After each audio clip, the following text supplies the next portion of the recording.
Hi, this is Soolan with Tropical Bride Guide. Today I'll be sitting with Alexis from Sugamama's Bakery.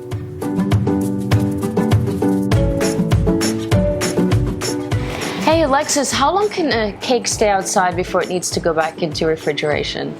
So typically I'd say a cake can stay out for 2 hours, but it all depends on, what the weather is, if you have a heavy cake topper, what type of decorations you have. It really all depends on each cake. If you're gonna have fondant or fresh flowers versus a ganache, drip can stay out longer than fondant would be able to. So it all depends, but I'd say typically 2 hours is a safe bet for a cake to be out on the beach or a terrace for an event. And what frosting works best in the tropics, would you say? So I'd say the best frosting and what I work with most often is Italian buttercream because it's based with a meringue. It's most stable within our tropical conditions. Granted, you can use fondant or ganache or American buttercream. You have to use different precautions for it to be as stable as Italian buttercream would be. But you can make anything work for this scenario. You just have to, work around a few other things. Okay, and as far as cake toppers go, do you prefer flowers versus a little statue? Is there any preference? I think each bride has their own taste. I love fresh flowers. I think it's a classic, very beautiful tropical look. But I also do make a lot of custom sugar toppers and pastillage, so you can save it for years to come. I think it depends on what look you're going for, and if you're sentimental or if you just want a fun island style wedding. So Alexis, with your clients thousands of miles away, how do you and when do you go about choosing flavors, designs, colors?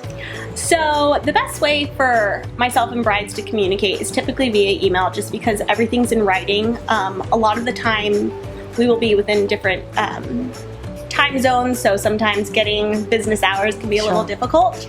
For any destination bride, I typically like to do at least one Skype or FaceTime call. That way we can really have a conversation, seeing each other. I can sketch something out and she's seeing it right then and there.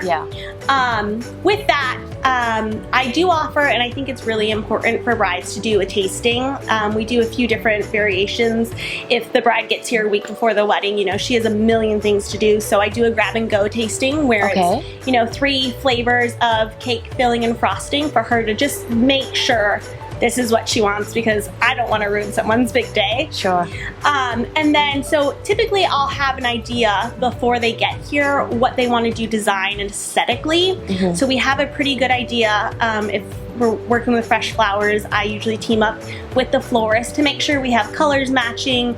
Even if we're doing sugar flowers, I want to make sure to get my pigment as close to what the florist is using, just to make sure that everything's cohesive. So that's typically how I go about it. If they wanted, if someone's coming a month early or they're trying to decide if they're going to have a destination wedding, I think it's great to do a sit-down tasting, because you can go through, 7 flavors. You can really talk to the bride to make sure that you are understanding what she wants for her big day and make sure that you cover all of your bases. So Alexis, what trends are you seeing right now? Right now, the naked cake is becoming so incredibly popular. There's so many different ways to do it. And what is a naked cake? A naked cake is a cake that's assembled but doesn't have all of the exterior frosting or fondant covering. So it's a little more rustic or shabby chic. It's really beautifully paired with gold leafing or fresh flowers. So for that boho, beachy wedding, it works really beautifully. I see. That's what we do. Would you say the cupcake trend is over? The cupcake trend, I think, for accessibility is, will always be there for, a beach bride or someone who caters. It's very easy, isn't it? Yeah, caterer doesn't want to cut cake. It's very easy, but it's not nearly as popular as it once was, because I think brides are realizing that cupcakes, yes, they're small individual, but if you want toppers for each cupcake, that adds up rather than having one large cake that's decorated and then served. And what are your favorites? Are you more of a classic person, or do you like to follow the trends?